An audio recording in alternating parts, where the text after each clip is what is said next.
फक्त कारण असं आहे की महापालिका जेव्हा स्थापन झाली सुरुवातीला काही वर्ष अधिकाऱ्यांवरती कारवाई झाली. नंतर अधिकाऱ्यांवरती कारवाई बेशिस्त ते कारवाई होत नाही. नागरिकांचा प्रॉब्लेम काय येतो, नागरिकांनी सगळं तक्रार दाखल केली आयुक्तांकडे. आयुक्त काय करतात, ज्यांनी गुन्हा केलाय त्या व्यक्तीकडे त्या अधिकाऱ्याकडे त्या तक्रार पाठवली जाते.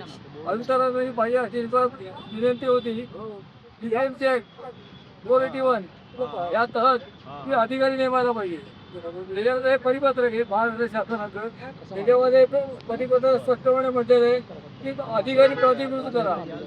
आणि घटनेमध्ये अशी तरतूद आहे, जर तुम्ही अधिकारी प्रतिकृत केला नसेल तर त्या कारवाईला कोणती किंमत राहता कामा नये. हा अधिकारी नेमणं जरुरी आहे. या घटनेची रिक्वायरमेंट आहे. प्रतिकृत अधिकारी नेमा, तो नेमला जात नाही, हा प्रॉब्लेम आहे. त्याच्यावर दुसरा प्रॉब्लेम असा आहे, तुम्ही जेव्हा तक्रार करता किंवा मागणी करता तुम्हाला उत्तर देत नाही, वर्ष ते पळून राहतं. त्याच्यावर दुसरा कायदा बनवलेला सरकारने 12 आठवड्याच्या आत तुम्हाला उत्तर द्यायला पाहिजे. तर तुम्ही उत्तर दिलं नाही तर कारवाईच पात्र होता. ठीक आहे, तक्रार